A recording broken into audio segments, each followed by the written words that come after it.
Testing. All right. What's going on, G. Brian? Ladies and gentlemen, the star of Blown Away, Deborah Czeresko!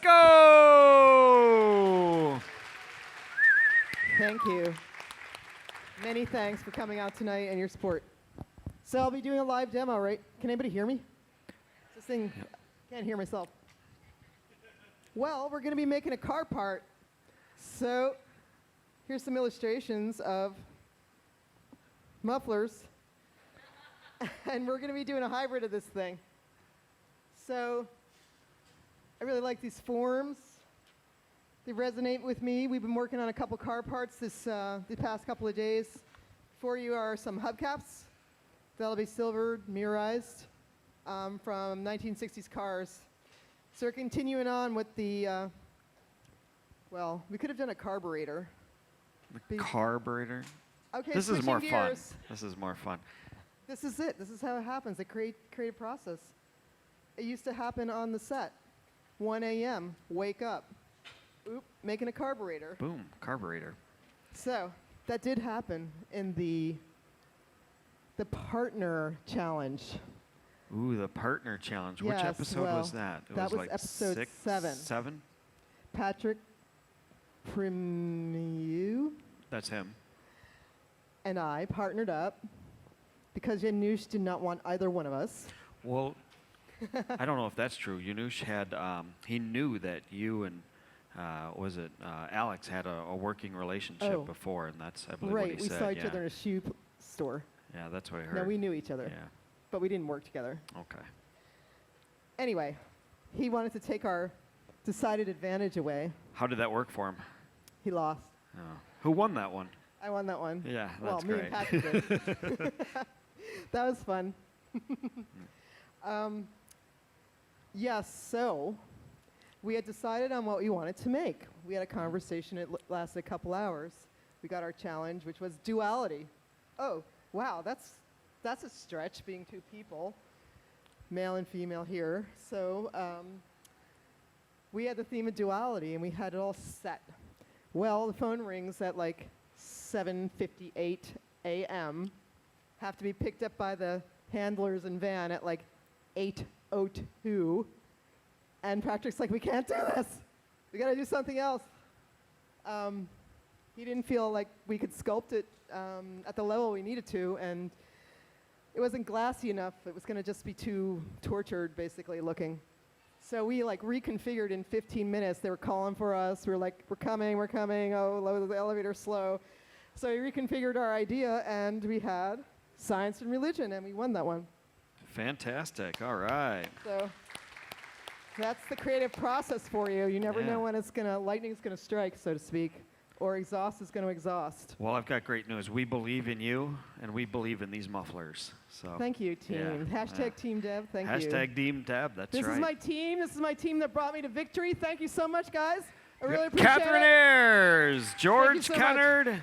I'm G. Brian. We'll also be joined by Chris Rochelle today, and we're going to have a lot of fun. So let's get started. Let's try it. We'll try to succeed. We'll try to be victorious. You may notice I'm on a crutch. For those of you who haven't seen a demo these past 2 days, I broke my ankle surfing, completely dislocated and broken in 3 places, and this is the 8th week of recovery.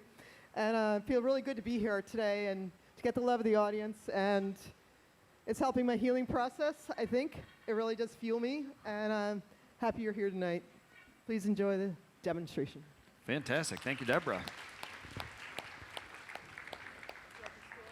All right, welcome everybody. We've got Deborah, Catherine, George, myself, G. Brian. We've got Chris Rochelle, and Amanda will be doing all the social media for us, as this is live stream. So welcome to everybody here in the amphitheater in the Corning Museum of Glass. Welcome to everybody online that's joining us for our live stream. This is going to be a very fun demonstration, and it's going to be interesting in that we've been working together a little bit yesterday and a little bit today, and of course as a team we worked together during our quick stint on Blown Away in episode 10, but we've never made a muffler, and none of us have ever made a muffler. So we're really looking forward to the challenge that this is going to bring. and putting this all together. Now, to get started with any project, not just mufflers, but the hubcaps that we made earlier, a baseable, whatever it is that we want to make, we always start with a furnace full of molten glass. And we see George actually blowing through that molten glass. There it is, first bubble. Let's stop overhead. Stop overhead? I don't think so, Deborah. That's not how it works. Yeah. And so what we've done is gathered a little bit of glass from our furnace. All the glass in our furnace is up here. We've got furnaces that run 2,100 degrees Fahrenheit. So at 2,100 degrees, all of the glass is clear. It has that golden glow to it because it is so hot. We talked with Deborah right beforehand. She originally was thinking maybe she wanted to add some color along the way. Maybe she wanted to make them out of color. But at the end of the day, the decision was to be all clear and perhaps mirror the piece to match the hubcaps. So earlier yesterday, we made these 1960s themed hubcaps. And they're life-size, 14-inch hubcaps. Yeah, beautiful. And these will all be mirrored. So it's a chemical process where just like looking into a mirror, you've got that chrome finish. And these will be mirrored just like when you think of a 1950 or a 64 Ford Galaxy 500. It's got that beautiful mirrored hubcap look. Now, if you want, you can take a look at these. We ask that you don't touch them. They could be, in fact, they are quite sharp where they came off the punty. So if you want to look at them at any point, feel free, but please don't touch them. Now, George will gather up another layer. George, how many layers of glass do you think that the muffler body is going to be? Do we know? Deb, do you know how many gathers of glass that we'll need for this? At least 4, probably maybe 5. Okay, so this is going to be pretty big then. We've got 4 gathers.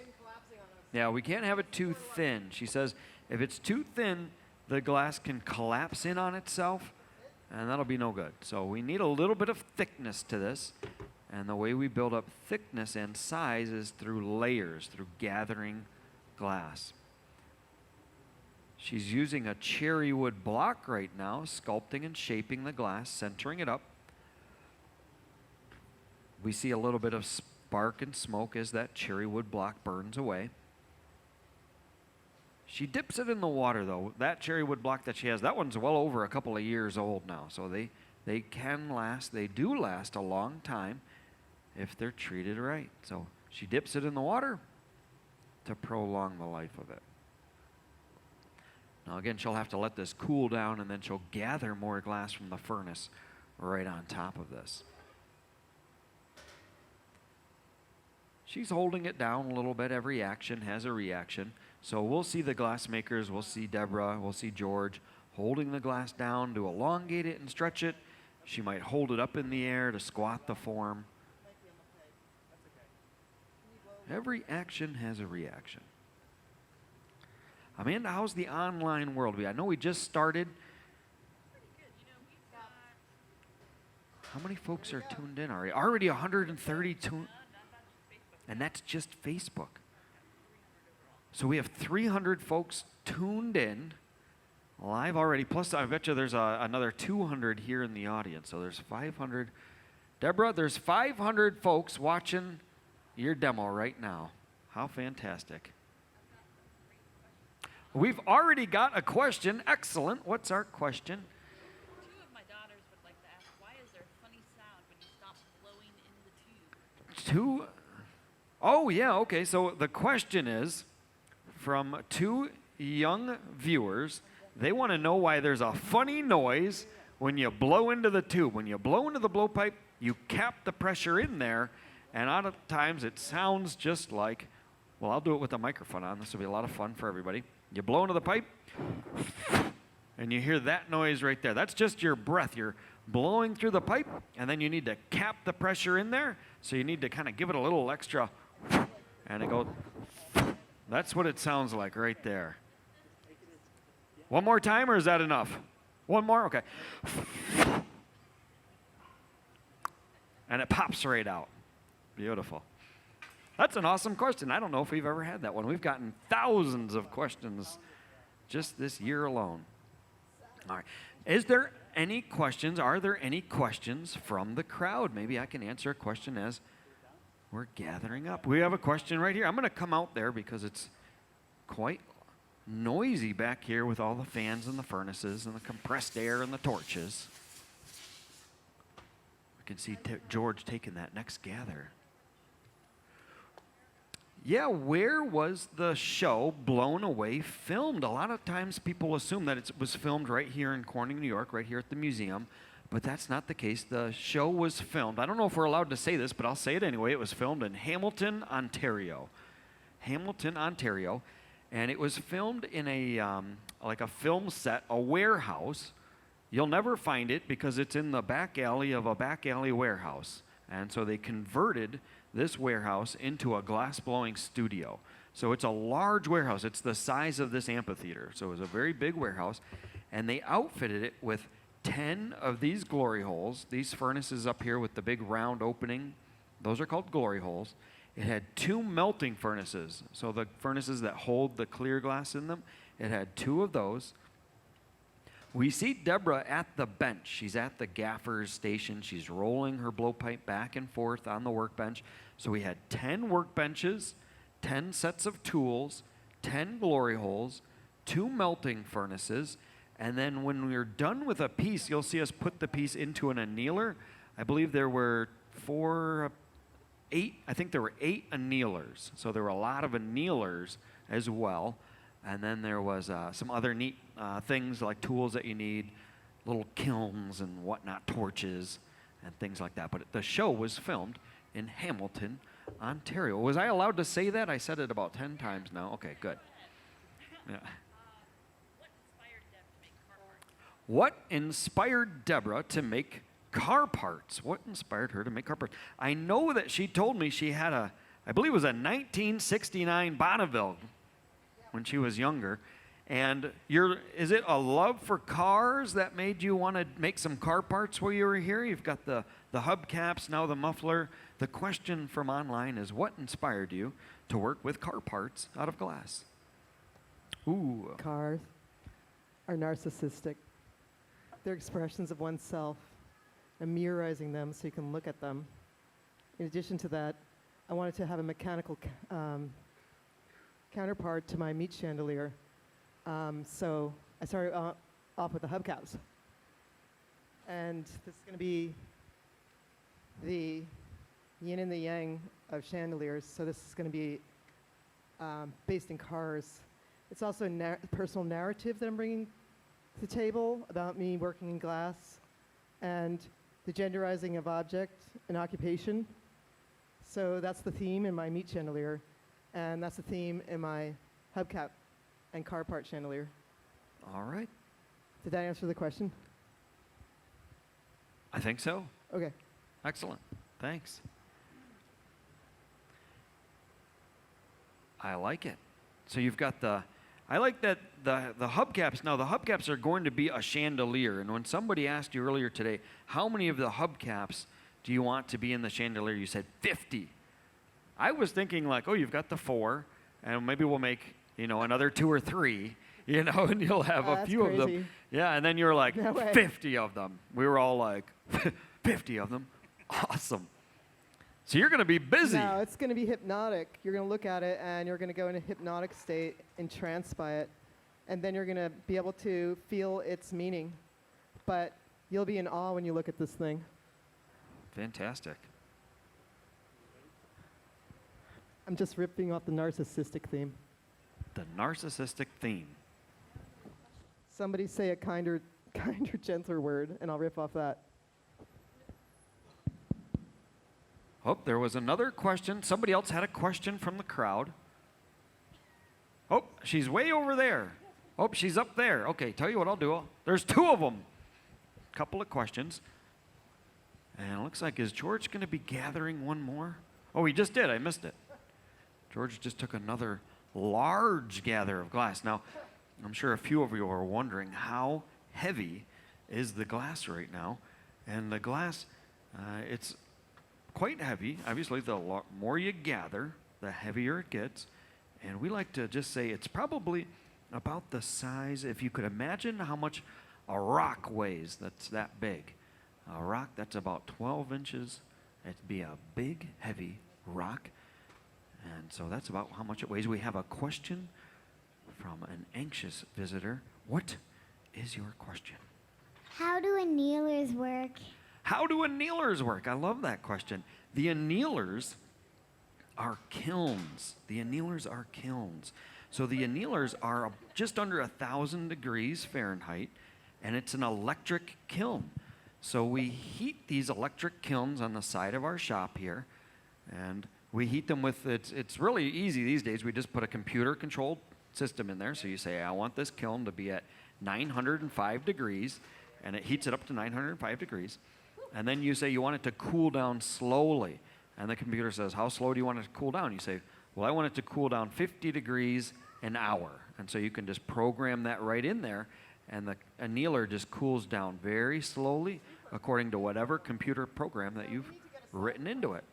And the importance of annealing is that if the glass cools too quickly, it'll crack and break. It'll crack and break. So we don't want that to happen. Now, annealing is all based on thickness, not necessarily size.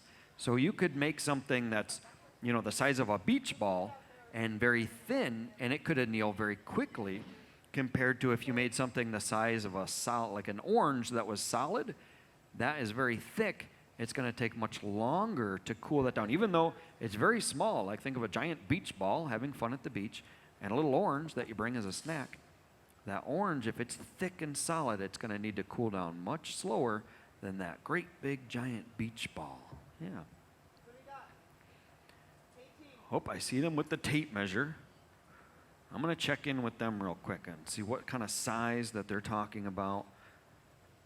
Thank you. Enormous. So, Catherine, you just set the tape measure or the calipers there? Yeah, she did.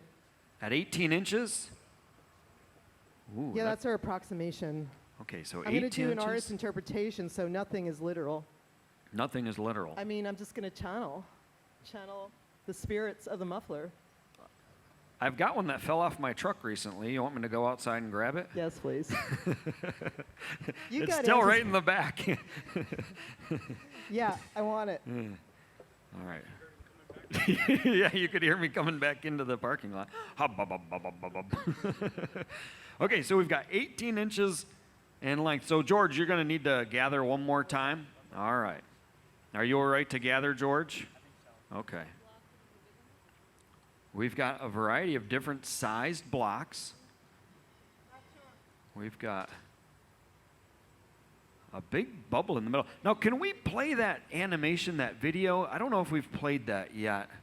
I'm not sure. I haven't been watching the screens there. We'll play a video, and it'll show us exactly what's happening inside the furnace, perhaps. Deborah, have you seen this video that we have? No. No, you haven't seen it? Is that Amanda up in the booth there? I'm not sure. Oh, there is no. You know what? The video is unavailable during live streaming. Forget I said that. All right, we're going to take one more gather, and this is going to be our last gather. We'll just go as big as we can to try to approximate what we are using as our visual. But if it's we don't make it. It'll be a smaller muffler. So inside the furnace is a big ceramic pot called the crucible.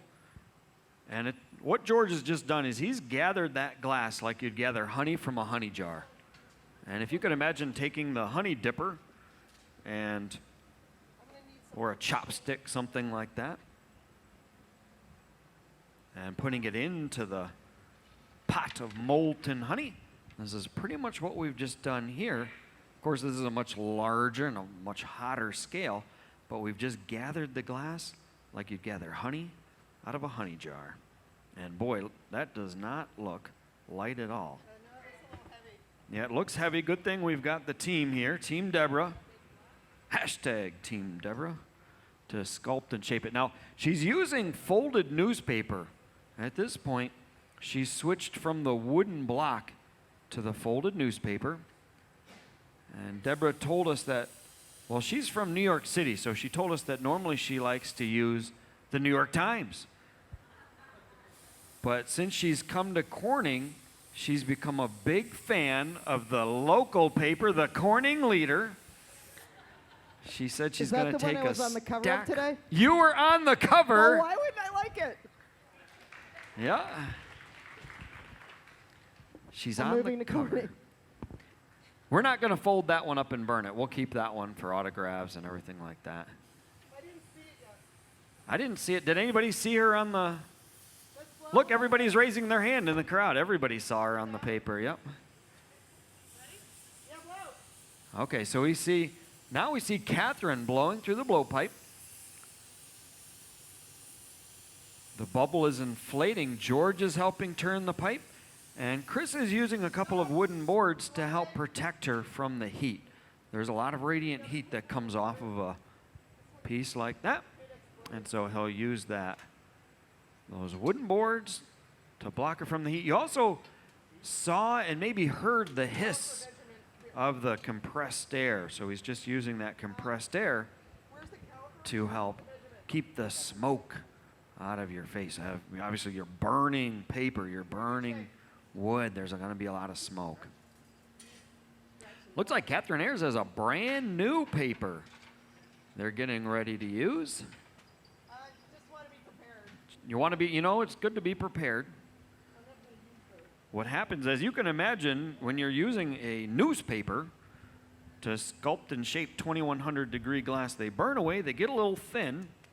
And what's going to happen if you're using a thin little pad of paper with that 2000 degree glass? Yeah. Now you can see this is just folded up newspaper. This is the sports section on this one. That's right, it was the sports section. Corning local high school sports. Looks like they're doing good this season. All right, so she's having George heat the glass up. She told us earlier that normally, like right now you see her at the bench and we're doing a lot of the work. But again, it's because she broke her ankle. So, I know. Normally, Stand up outside the bench, though. you might have to stand up outside the bench a little bit. Jacks. She needs some bigger jacks. You can see George hanging the pipe down, coming level.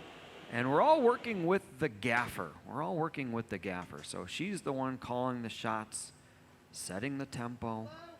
You heard her asking for Catherine to blow through the pipe to expand the glass. Using teamwork, lots of teamwork involved here. Boy, look at that. It just got quite a bit bigger, didn't it? Quite a bit bigger. We love that part where you blow through the blowpipe, the glass gets bigger. We love that.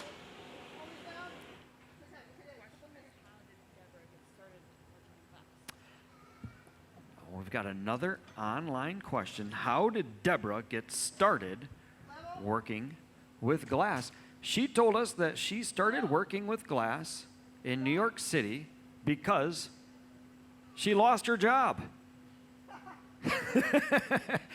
That's what she told us earlier. She said, the only reason I found glass blowing is because I lost my job.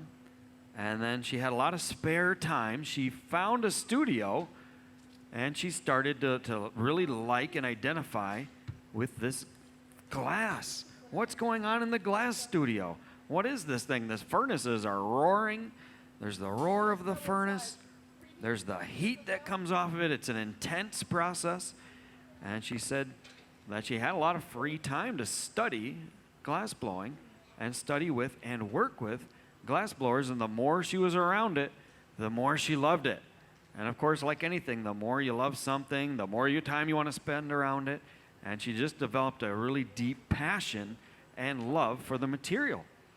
And I thought it was interesting when she was talking about earlier, she said it wasn't the most intuitive relationship. Like, sometimes people can play an instrument and they just seem to like pick up an instrument and they just kind of have a real knack for it. And she said that wasn't the case for her. But with all of this dedication and time and passion, and she developed a relationship, and because it was so challenging and because it was so difficult, that when she was able to accomplish different things, there was even more of a reward at the end of it, that she really just loved it. And she said she couldn't envision herself doing anything else with her life this passion for glass that she has. She hopes it never leaves her, and I don't think it will after working with her for a little bit. I mean, look at this. She's here on one leg. She had to use crutches to get into the hot shop, and she was like, no, I can't postpone my time. I definitely have to come to Corning, even if I have to be on one leg to do it. So, I mean, if that doesn't say dedication and passion, I don't know what does. Who else out there is going to go to work if they don't have to? Yeah, everybody wants to do something that they're passionate about. I'm going to have to come out there. I see another question in the crowd, but it's incredibly noisy with the torches back here. So let me come out into the crowd. And again, if you're online and you have any questions, chime in. We'd love to answer them. Yep, we've got a question here from the crowd.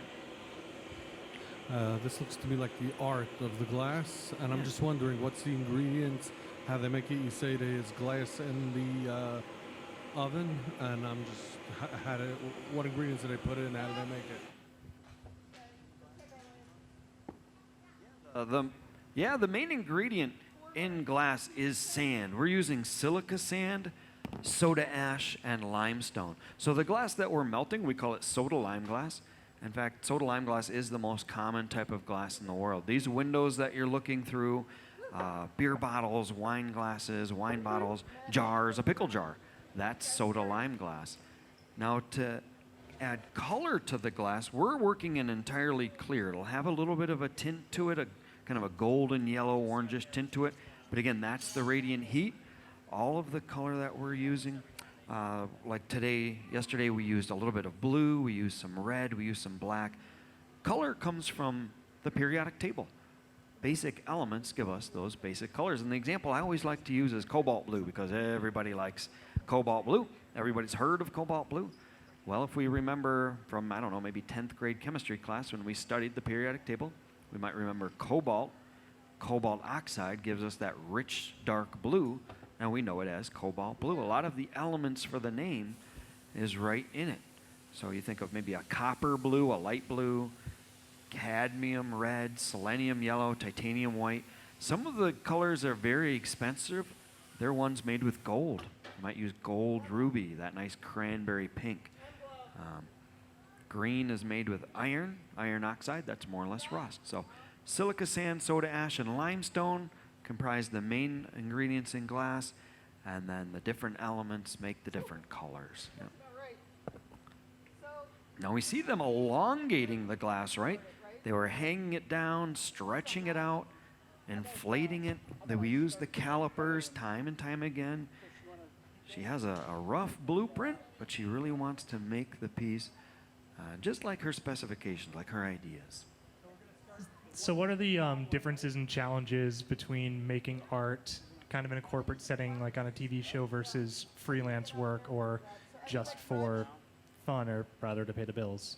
Yeah, well, I think in some ways, I think you just answered it right there. When they were making work for the competition, for the show Blown Away, they were making pieces specifically based off of a challenge. But when we talked to Deborah, she said the nice thing was that she was making glass for herself. She was making glass that she wanted to make, and there was nobody else that she was making glass for. She was just making it for her own personal, love of art and love of the material and her own design and ideas.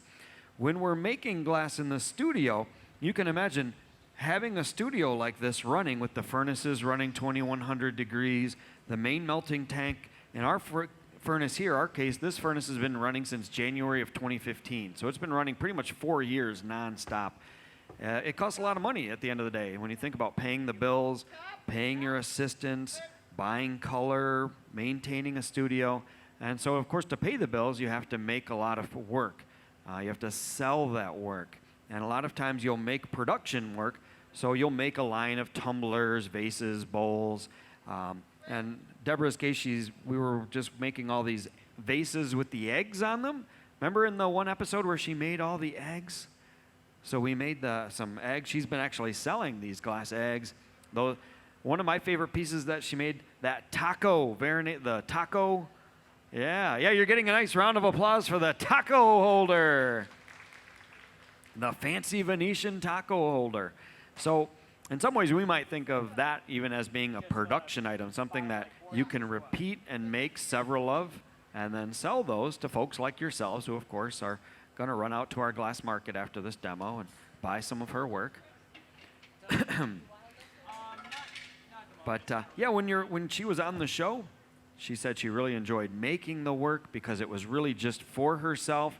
It was pushing her own creative ideas and agenda, and it was really freeing in that she didn't have to make it for anyone else or for a market or for an audience. But in some ways, it was also very challenging because you only had a few hours, a very limited amount of time to do it, with help that wasn't as skilled as the Corning glassmakers here.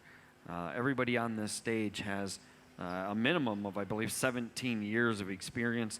When they were working on the show Blown Away, they were working with students from Sheridan College.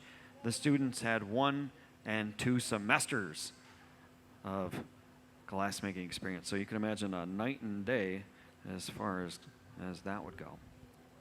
Another question from the crowd. Which artists or what art forms outside of glass blowing is Deborah inspired by? That's a good question. I'll ask her. Let's see if she's got a moment here. I know it's going to be hard for her to answer some of these questions as she's making this piece. She's pretty much all into the piece there. I might have to get to that question in just a second because as you can see, she's pretty focused on what she's doing right now. Right now she's cooling the glass but using these large cork paddles. So this board in her hand, this kind of funny looking tool, this is a cork paddle. We saw her using 2 of them to kind of massage the glass, just smash the glass, smush the glass, press the glass into shape. Here she's dipping it in the water. We don't want it to get too dry. If it gets a little too dry, they have a tendency to burn away quickly and catch on fire, which isn't always bad.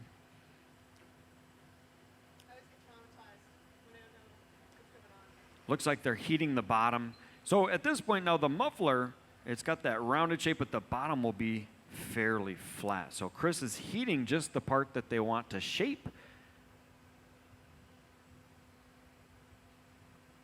Now, Chris was also on the last episode of Blown Away so the show, out of curiosity in the crowd here, who here has seen Blown Away? Oh, that's about everybody. All right, that's what we like. Okay, at home and on the computers, who here has seen Blown Away? You can chime in if you want. Maybe you can chime in if you haven't seen it and you're going to plan to watch it. You have not seen it up there? We've got a young man shouting from the rafters. He has not seen it. Do you have Netflix? No, you don't have Netflix. Well, there you go. Yep. It's on Netflix right now.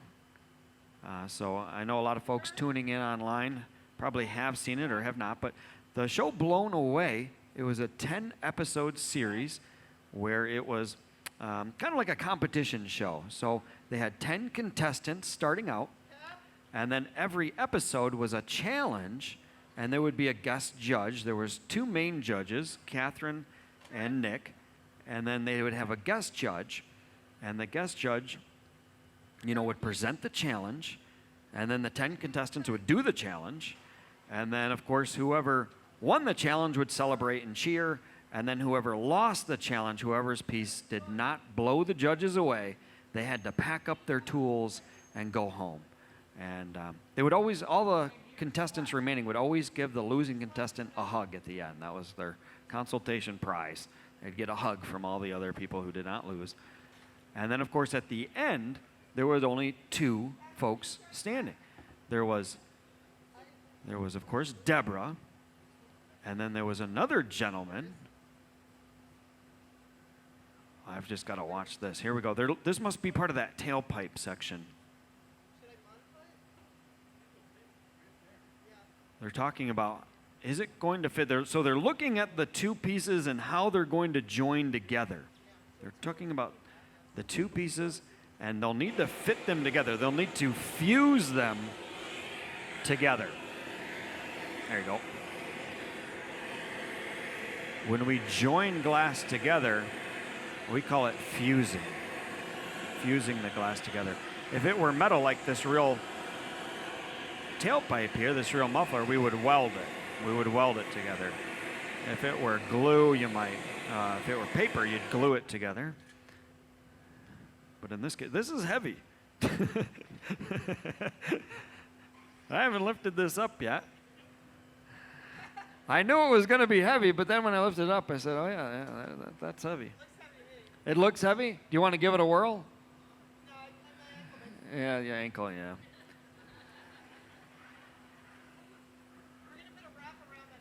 You're going to put a wrap around the bottom? So the weld? Okay, you've got the weld on the bottom.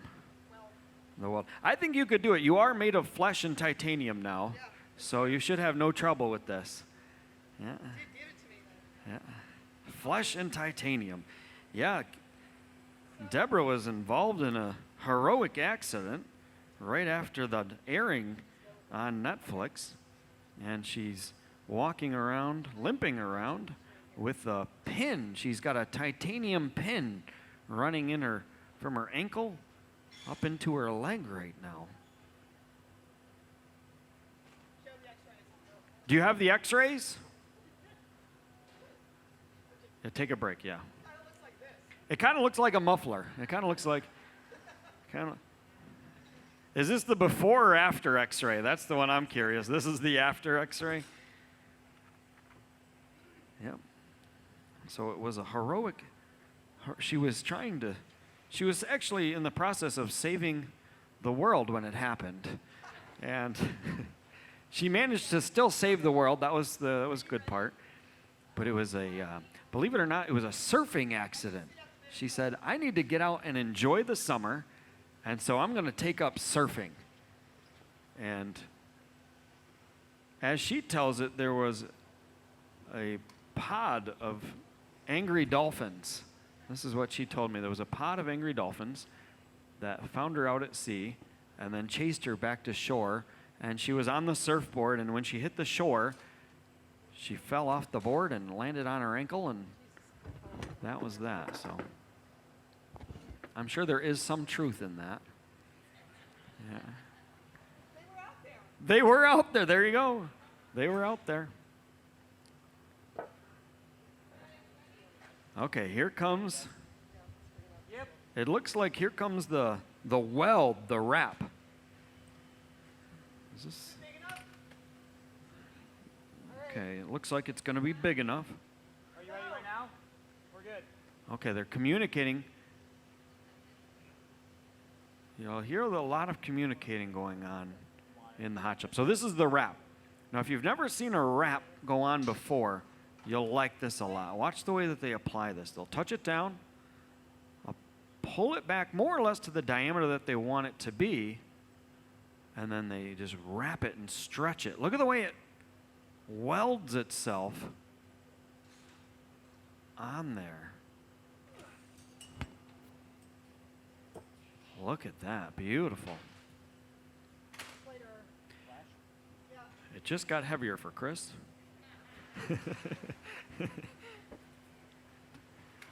Oh, she's back out of the bench. Now, when in the last and final episode, she made the frying pan. And I don't know if you remember seeing that. We did that same thing when we made the frying pan. We brought over a black glass wrap, and the black glass wrap is on the bottom of the frying pan. So like if you set a frying pan, a cast iron skillet onto the heat there, onto the stove, you'd have the flat bottom, and then the 90-degree turn that goes up to the sidewalls. We wrapped a nice, bright black lip wrap around that edge, and that way it gave it a really nice kind of a profile shape. It really divided and separated the bottom from the sides. We were talking earlier today about our favorite episodes and what the favorite challenges were, and some of the crowd's favorite challenges. It seemed like a lot of people liked the very first episode just because there were so many, contestants at the time that everybody had something different.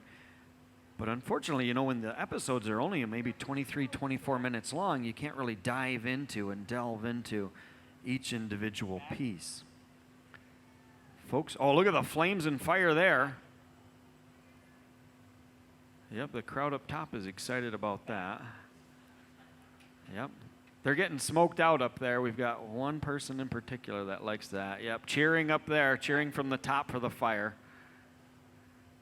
We could be related. Yeah. I always like that part too. Okay, so Deborah just said that that's the weld. That's the weld onto the muffler there. So George, you have part of the tailpipe then, right? So you've got the exhaust. Yeah, the exhaust tailpipe part. It's a hybrid. It's a hybrid. Do hybrids have tailpipes? No, that'd be an all-electric that wouldn't. Okay. It's a hybrid. It's also a little bit of a hybrid between the two drawings here. She liked both of the mufflers. We couldn't decide which one to do, and she said, well, I'll just do both by kind of incorporating the parts of the ones that I like and the other ones of the one that I like. George, do you need a hand over here while you sculpt and shape that? So it looks like at this point, Deborah, Chris, and Catherine are over there kind of on hold for a moment while George is getting the tailpipe section ready to go. And he's sculpting and shaping it a little bit himself.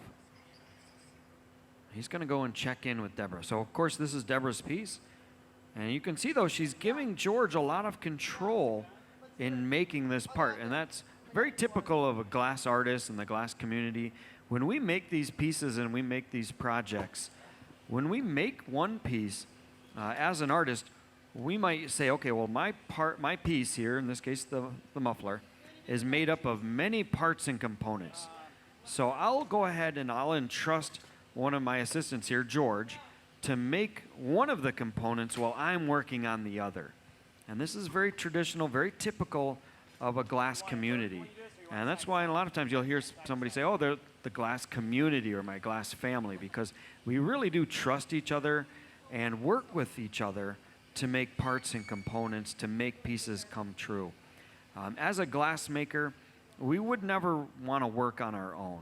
It's very rare that you see a glass maker working by themselves. It's very limiting in both what you can make, the scale of what you can make, the intricacy of what you can make, and the speed at which you can make things. And so again, we were talking a little bit earlier, there was a question about, making art for yourself versus making things that are for sale.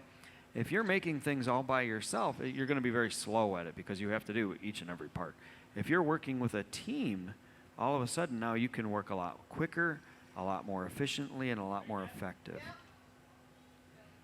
Now here they're going to apply the tailpipe onto the muffler. George has gotten the top of it nice and hot, so this too will fuse, and they're lining it up. They need to get it exactly where they want it because they've got one chance to get it done. They've got one chance to get it right. If they put it on and it's not perfect, they can't take it off. Okay, so it looks like they've just committed to where it's got to go. They've committed it. It's stuck on there. Now they have, some of you are realizing there's a problem, right? That one piece is stuck on there. George's original component. There it is. They break it free. Nice. And again, for Chris, it got just a little bit heavier. Yes. Oh, we've got a question from the, I see one from the crowd, but there's one online. Let me grab the one online, and then I'll get the question from the crowd. What is the hardest glass, Deborah, what is the hardest glass making tool to work with? The hardest glass making tool to work with. Yeah. Yeah. That's a tough question to answer. A tough question to answer. What's the hardest tool to work with? Well, I'd say, just learning how to use heat, gravity, and centrifugal force to your advantage can be the hardest tool. So a tool that you really need an understanding of, not necessarily a tool that you can hold in your hand, But using heat, gravity, centrifugal force, using the glass itself as a tool, I think, is the most difficult tool to use. All right, we've got a question from the crowd. What was Deborah's last, what was her old job? What was Deborah's old job? You know what? I don't even know if she remembers. It was over 30 years ago. Over 30 years ago. She's been making glass professionally for 30 years. And when she brought up the story, we never even asked. That's a good question. I will ask her later. Right now, she's a little busy, but we'll find out. Driving a taxi. Another question from the crowd. Isn't that attached to the rod, so how are you going to take it off? Yes, isn't it attached to the rod right now? So how are we going to take it off? Well, you saw when George brought over the one part, they stuck it on, and then they gave the blowpipe a whack, and it fell off. It literally broke right off. They're going to do that to the pipe that Chris is holding on to right now as well. And so Chris has got the pipe. Well, they're going to need to make another temporary handle to hold on to the bottom section of the muffler, and then they'll go through that same step and procedure where they might add a little water, they'll chill the jack line, the constriction right off the end of the pipe, and then they'll break the piece free from the blowpipe. So a pretty intense situation when you are breaking glass, but of course you're breaking glass on purpose. As a glass maker, you also need to be a skilled glass breaker. Pretty tremendous. Now it looks like that time has come.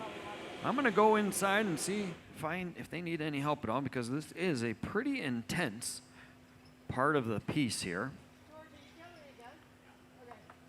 What they're going to do now is George is making the punty, and the punty is the name for that temporary handle that will allow them to hold on to the bottom and shape the top. Deborah was joking earlier. She said she was just using the most important tool on the tool bench, and that was her hairbrush, she said. I know the feeling. Somebody else said Somebody chimed in from online and said that your mind can be the hardest tool to use. Yeah, because you have to think about everything, and it's not just what you're doing at the moment, but everything that you do now is going to pay either dividends or consequences to what's going to happen later on, right? So everything that you do, like if you sculpt and shape it just like this, later on when you heat it, it might bend or drift a little bit, either more into or out of position. So kind of that classic, every action has a reaction, and you need to set yourself up for success. Certainly true when you're making a beautiful piece of glass like this. Deborah, there was a quick question from the crowd. They wanted to know, what was the job that you lost that turned you into a glass blower? Oh, Do you remember? I was a production assistant at a hair salon magazine. She was a production assistant at a hair salon magazine, and I'm thankful it didn't work out, because she is a wonderful glass maker, a wonderful artist, as we're seeing here this evening. And she's really pushing the boundaries and the limits of the material and pushing our team here at Corning as well. So it's a lot of fun to be a part of an artist's vision like this, and it certainly wouldn't have been possible without her here today. So we're really happy that she's here. Again, for those of you just joining us, this is Deborah Czeresko. Spoiler alert, she was on Blown Away, and not only a contestant, of course, the first inaugural winner of Blown Away.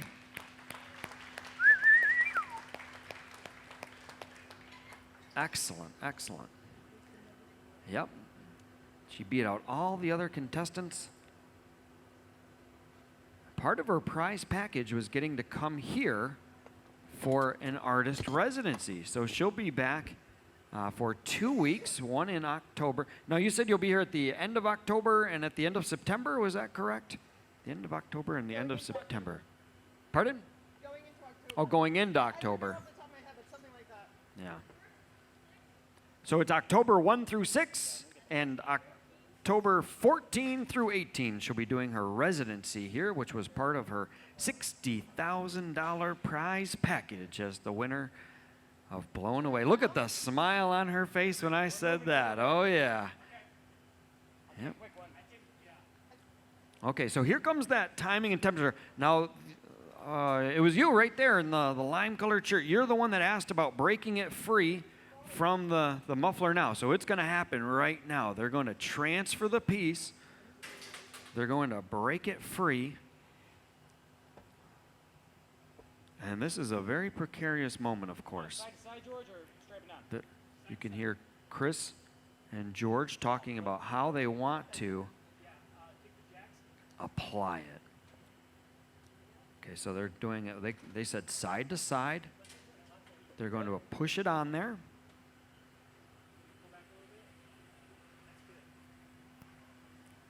Okay, they've got the punty attached to the bottom.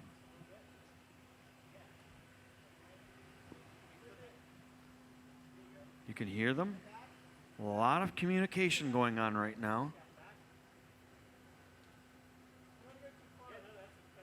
They're talking about how much to cut in this jack line. They're making another constriction off of the punty. And so it's going to need to break free later on.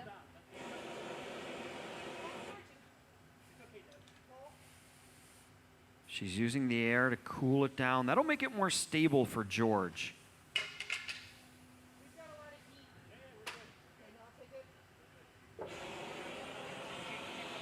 Yep.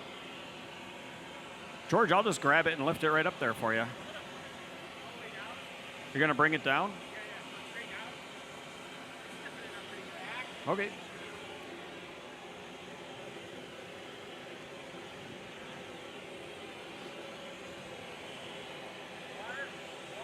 So now they'll put some water on that constriction.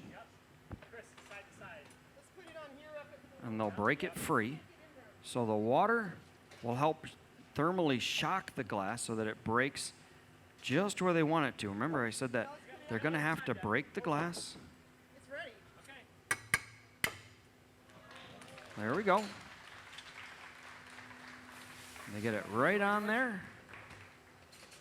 And George has to now, George's job, you saw that, he had to quickly get it back to the furnace. So, great job. Now he hands it back. Oh, we've got another question. Boy, that was a intense moment there. I really enjoyed that. That was great. Question everyone's wondering. The question everyone's wondering, When's season 2? when is season 2? Gosh, I'd love to be able to say a definitive answer, but unfortunately, Depends on everyone you know what? I'm with you, Amanda. It depends on everyone watching, because the more people that are watching, the more views they'll see, the more reason they'll have to make a season 2. And so I guess that means that when you all go home tonight, you're going to have to rewatch the entire season. And then when you leave for work Friday morning, you're just going to have to push play on season 1 and let it just wind all the way through the whole season again. And you folks just keep doing that. But if you do, when you, if it's possible to write in too, anytime they post anything for social media, make sure that you're asking about season 2, because what do they say? The squeaky wheel, yeah, it gets the oil. So the more people that ask about season 2, the more people that watch this show, the more shares that they have about this show, the more interest there is, of course, the more likely they're going to be to proceed with a season 2. I'd love to say that there's going to be one. I hope that there is one. But as of right now, none of us know for sure. But anybody online think that there should be a season 2? Chime in online if you think that there should be a season 2. Let us know. Oh, you had 50 people already asking. Somebody said, you tell them I will rewatch as many times as it takes. Tell them that I will rewatch as many. Let's have a party at their house. How about that? You come over. We'll bring the popcorn bowl. We could make a nice big popcorn bowl here at the museum. Yeah. That's a great question. I'd love to see a season 2. Now, we have a piece from every contestant here at the museum. So whether you're sitting here in the stands with us tonight, when you folks come on down afterwards, just on the far side there's a piece from every single contestant on season 1. So all 10 contestants have a piece here. If you were viewing online and you were thinking about coming to the museum because you had some interest in blowing away, come on down and take a look at every piece. There's a piece from every contestant, not every piece. We had another question that said, what happened to all of those pieces? Well, all of those pieces are owned by the production company, owned by, not owned by the artist. So that was one of the stipulations that they got to. The artists, unfortunately, were not able to keep the pieces that they made.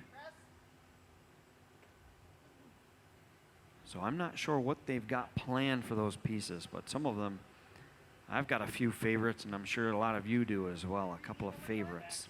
Yep. Can you torch this and let the punny set up a little bit more? Torch All right. that's on there. Just flip the torch, please. Now they're talking about the piece, heating the piece, where the muffler needs to get hot, stay hot. George, are you setting up for the long exhaust pipe now? So the part that goes maybe from the catalytic converter to the muffler? Okay, that's where my muffler fell off. So if you could make it for a Ford pickup, that'd be great. We've got a friend in the audience, Hazel. Yep. She wants to know. Where's Hazel at? Oh, I see her waving. She Okay. wanted to know how we get the furnaces so hot. How do we get the furnaces so hot? That's a great question. Our furnaces are powered by gas, and today we're using natural gas. We could use propane, like George over here has a studio up in the hills of Watkins Glen. No natural gas up in the hills. He has a 1,000-gallon propane tank outside of his studio, so a giant tank that holds fuel. Now, historically, there was no natural gas. Historically, there was no propane. Glass is about a 3,500-year-old alchemy. Glass blowing has been around for 2,000 years. So how did the ancient glassmakers from 2,000 years ago, or the ancient glassmakers from 3,500 years ago, how did they get their furnaces this hot? With wood. You can get a wood-fired furnace up to 2,100 degrees, but of course you need a lot of wood. Yeah, that's right. You need a lot of wood. Now, here in Corning, folks assume that, pretty much everybody thinks of Corning and they think of glass. Because a lot of times, I know a lot of you have Corning glass in your home, in your kitchen right now, whether it's Pyrex or Corningware. It's right in the name there, Corningware. In fact, a lot of you have a piece of Corning glass in your pocket right now. It's the screen on your phone. That Gorilla Glass was made right here in Corning. Optical fiber optics, how the internet works. That technology and that glass was invented right here in Corning, New York. In fact, in 1879, Thomas Edison was working on something called the light bulb. Yeah, that's right. Where do you think Thomas Edison came to have those envelopes, those light bulbs made? Right here in Corning. So a lot of glasses come out of here in Corning. So people assume that there's a lot of that silica, a lot of that sand here in the area. Well, if you want to have a glass furnace, one of the most important things that you'll need is fuel. And so while there is materials here in the area for glass, the most important thing that we have in this area back 150 years ago is coal.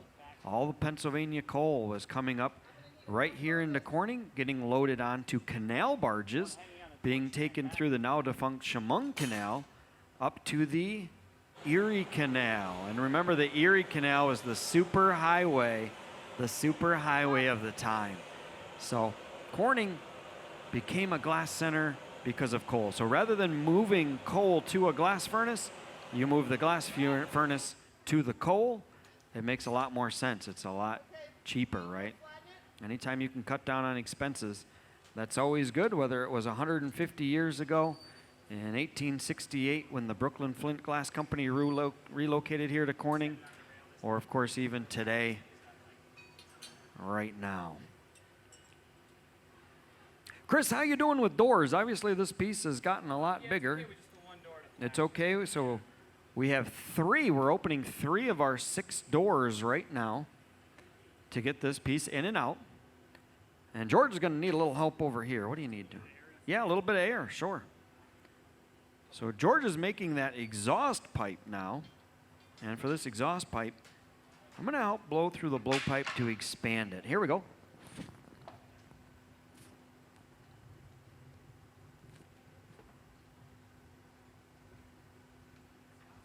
Sure.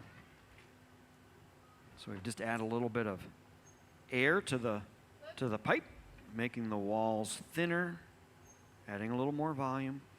And I see Deborah over there with the cork paddles again, getting the shape of the muffler exactly how she wants it. Fantastic. Okay, so George's piece needs a few more doors over here to fit in and out.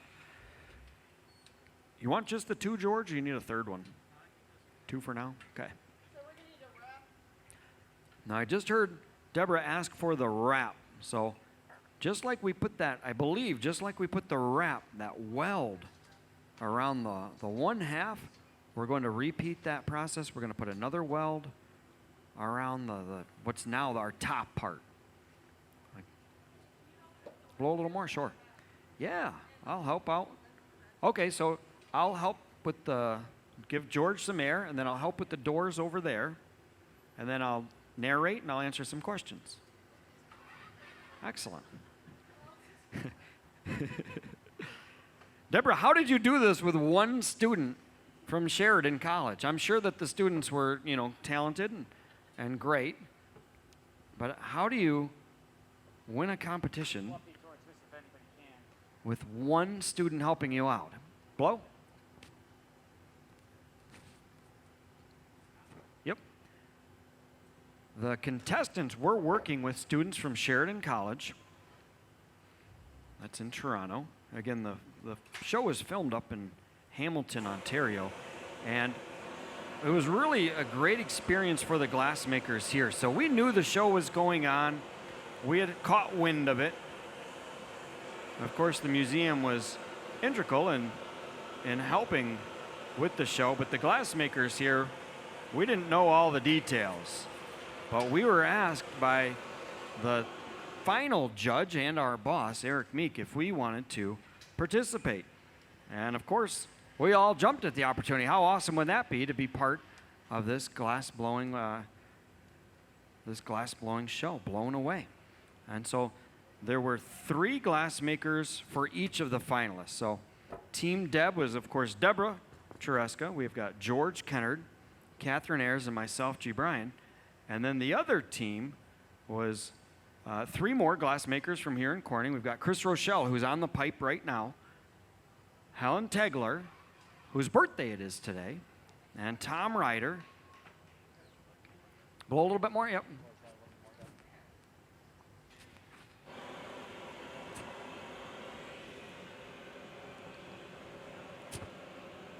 Did you say Helen's here right now? Helen's up above us somewhere. Let's all give Helen a nice birthday welcome and a big celebration for being part of Blown Away as well. How wonderful.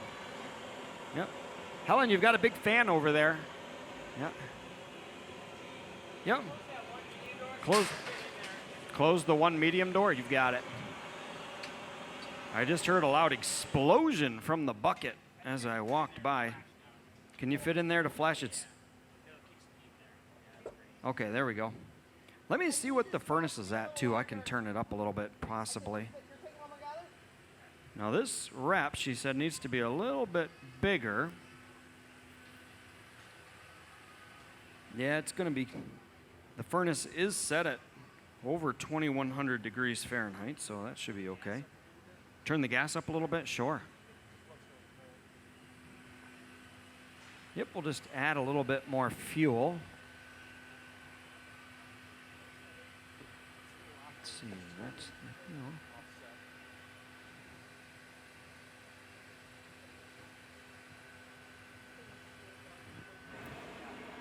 There we go. Chris, I gave it a half a turn, so, yeah. So we add a little bit more fuel to the furnace. Again, these furnaces, as we were saying, are powered with natural gas. But yeah, we need to, George has just said, I just walked over to George, he said, we want to make sure that the exhaust isn't too long, because once we stick it on, If it doesn't fit back into the furnace, we're going to wish that it did.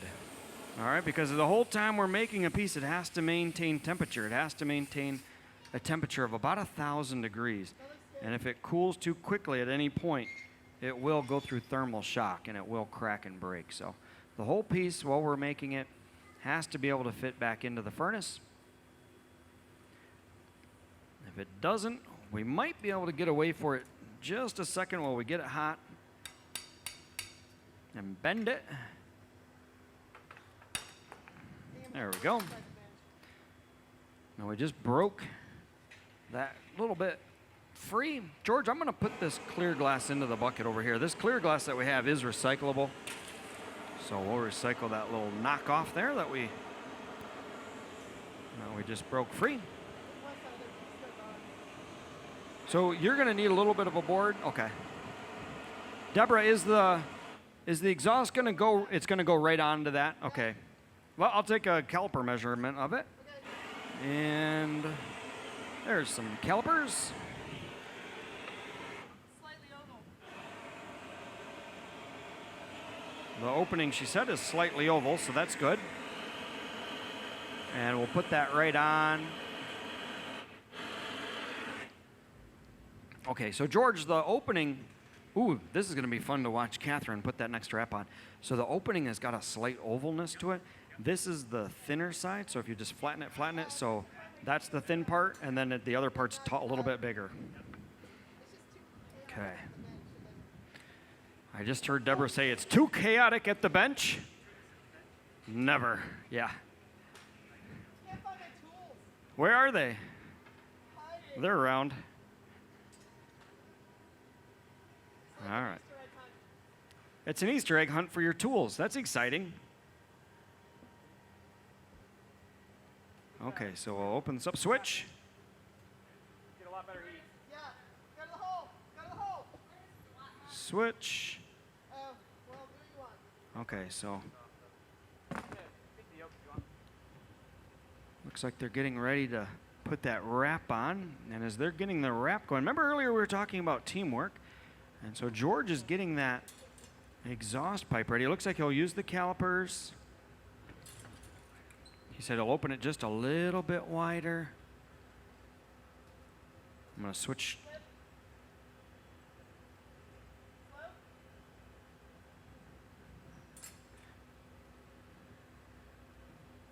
Okay, here comes that wrap. She's putting it on. They're working together. Look at the way that it's lining up. It pulls away. Absolutely perfect. Yeah. That is not easy to do. It's not easy to do on something small, let alone something that large. And remember, it's not round either. It's oval. Definitely not making it any easier. You're seeing a very highly skilled team working at a very intense level here. Switch directions, George. I'm going to need help turning this, though, when you guys do that. Okay, we're going to switch. Oh, yeah, I can help turn. Just give me 2 seconds here for George to stop. I think that's the side you want to stop on. Yep. Okay, there you go. All right. Chris, what's the goal here? Once I get on the rail, we're going to have to help turn. Okay, so once you get it over there, We got to roll. okay, so we're going to need the torque to roll through. Okay, so Chris and I will work together to turn and roll the pipe, because something like this, it's going to take a lot of torque to get it going and get it moving. And then it looks like Deborah, I see her with a small cork paddle. She's going to do some sculpting and shaping with that cork paddle. I know that Chris is going to be doing something as well, or Catherine. I'll just follow your lead. I need my glove.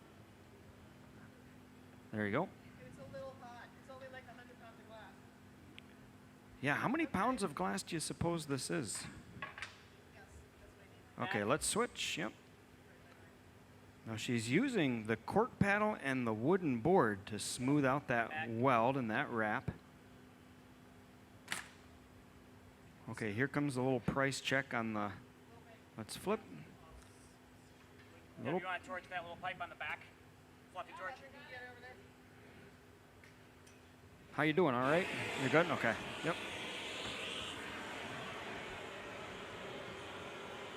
Oh, do we have a question from the online community? They're all okay? Oh, you're going to take a little social media video. Okay. So Amanda's going to do a little more social media. When you follow the Corning Museum of Glass on whether it's Facebook or Instagram, you see it on our website. A lot of the videos, pictures, and the questions that are being answered online are all from Amanda. On the way back, sure. So it looks like she's going to do a little more social media posting right now. You can also follow, if you don't now, you should. You can follow Debra, and her handle on Instagram is, I'll just spell it out, DCZEEY. DCZE. DCZ. That's her DJ name. DCZ. Can you get her 2 cork paddles? 2 cork paddles coming up. She's got them. Look how quick that was. Do you want 2 smaller cork paddles? You only need to flatten a muffler, though. You don't need to flatten the world. Just. Okay, she's going to flatten up the muffler a little bit more. Now, here we see some teamwork. Maybe that's been going on for a while with it, lifting the pipe up. So you saw how Catherine has that. She's got that big mitt on, and she'll help lift the pipe back and forth between the yoke and the bench itself. The closer up you can grab, the lighter and easier it'll be. Okay. She's got the torch. We'll get the... Chris, it looks like I'll help you out when you're ready.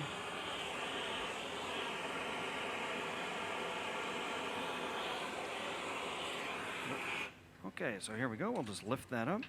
And then we'll put it right down. There you go. Yeah.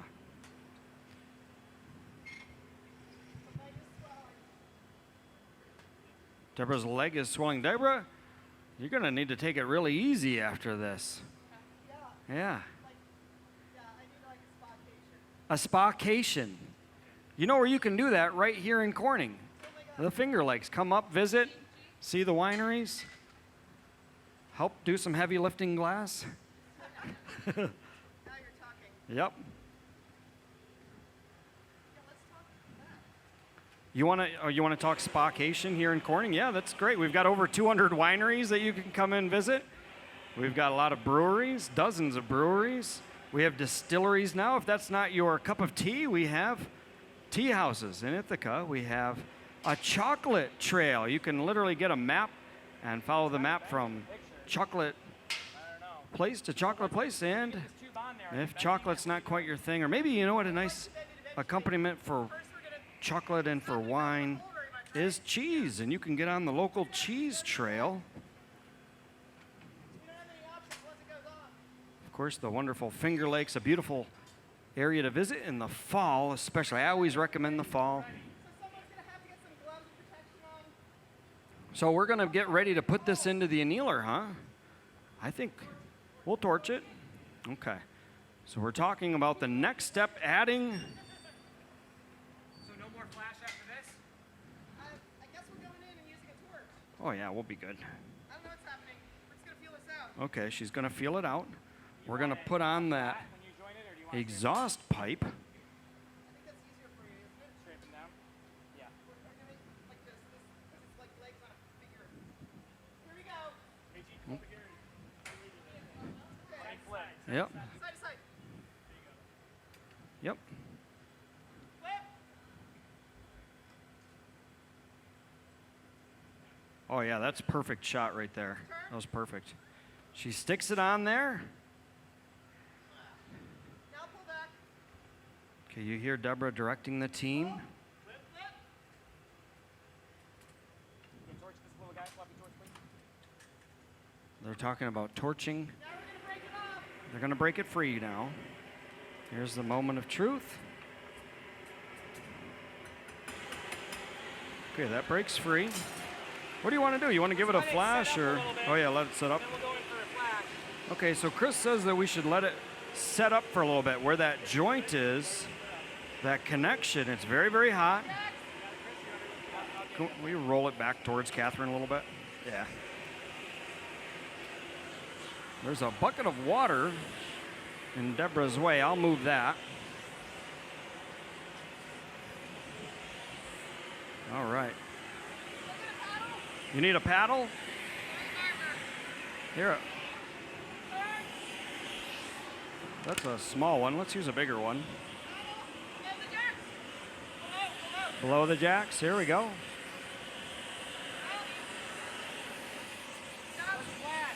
Okay, they're going to flash. Okay, here we go. Yep. Oops, sorry, bud. You good with the shield there, or you want a little slide? Pull it back. There we go. Stay right there. We'll torch the back. No, I know. That's fine. We get a few flashes. I think we have another 1/4 inch. I think we're good. Oh, the nice thing is too, yeah, it's so far into the furnace you can see how it from the back there. You get a great view on the camera. He actually, Chris hit the camera. Yep. We'll flip. Here we go.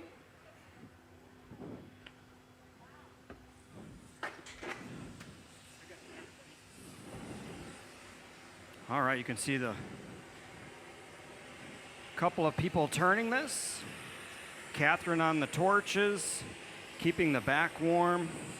And of course, Deborah now can concentrate on getting the top just how she wants it. Oop. She's using that hot torch. I've got the wooden board on the lip, smoothing it out.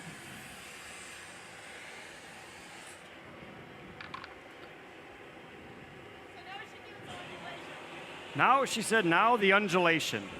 So yeah, you gotta give a little bend and a little flow. So they've got the torches. They're gonna heat up the part now. So now they're gonna want it to bend a little bit. Yeah, we're gonna flash it. Gonna flash a little bit? Okay, he's gonna flash. We're going to need someone with some gloves soon. Who gets to glove up for this? Somebody gets the joy of sticking their head into a 1,000-degree oven with this. I'm happy to volunteer. We have a volunteer up there, about 6 years old. Yep. Perfect. Oh, somebody's volunteering me. Yeah, that's what I hear. That's what I hear. I thought they were saying me, but they're saying G. Yeah, they're saying G. Okay, she just asked for the Sophie. This is the tool that she may puff into it a little bit. She might just use it as she's just using it as a tool to help sculpt and shape.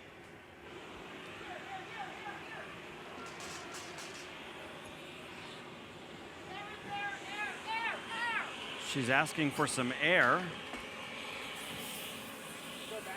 Once she has the shape that she wants, then they'll cool that area so it doesn't continue to move.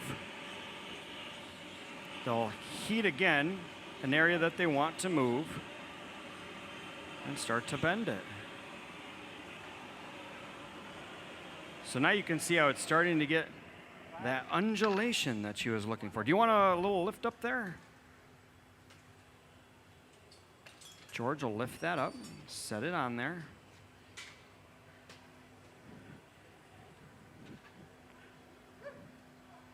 We'll block the heat. So when George is heating like this, we'll just leave the doors wide open for him, and he'll enjoy that, and we'll just kind of shield him from the heat a little bit. You can see it moving around on the screen. Look at that. Look at the way it's moving around. George has got complete control over it, even though it's moving like that. Okay, here he goes. Are there any Kevlar gloves I could use? Are there? Here you go. Kevlar glove number 1, if you want it. She's asked for a set of Kevlar gloves. She'll be able to actually, if she wants to, she could put them on and handle the glass. Because obviously, you can't just use leather gloves. When we go to put this into the oven, one of us is going to have to grab onto it with the Kevlar gloves. I'll take a flash, Deb. Okay. George gingerly carries that over. There's one more glove right here. No, you can use it.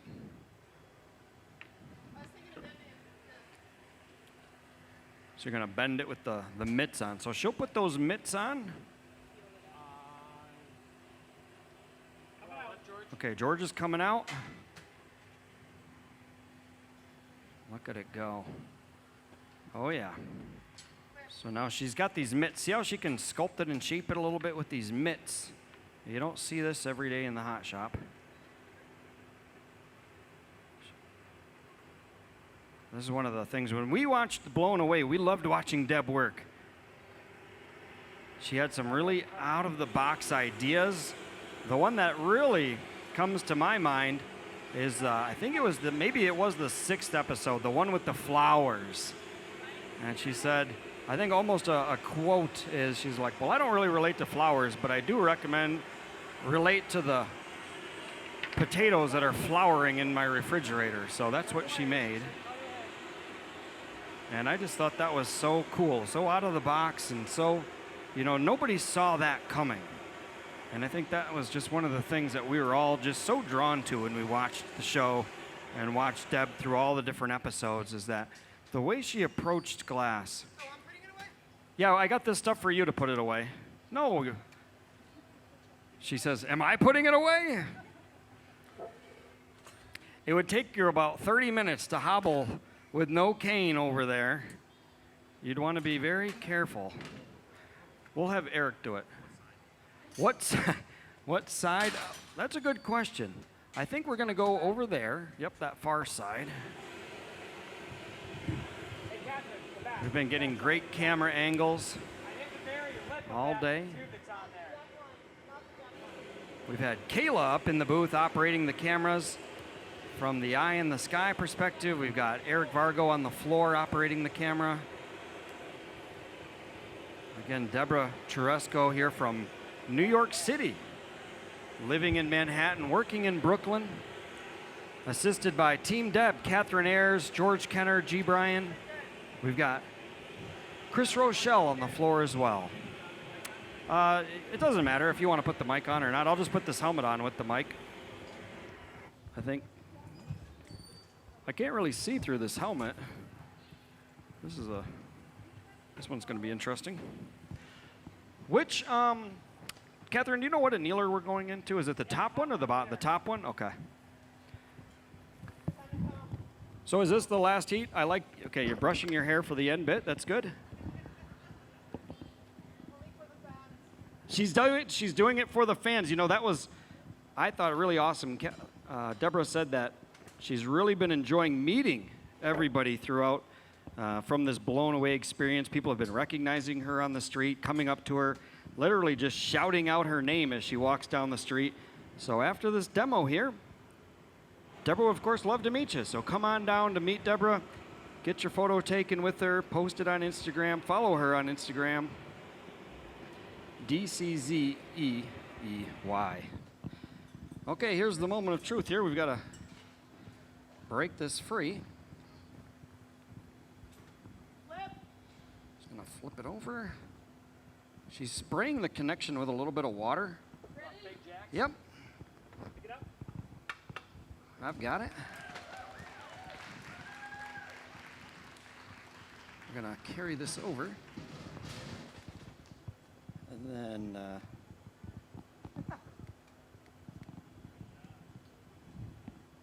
there we go. I just want to be as careful as possible setting that down. There we go, folks. Beautiful job.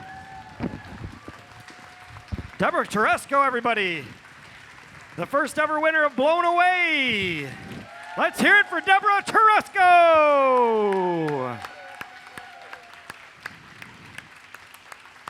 Fantastic.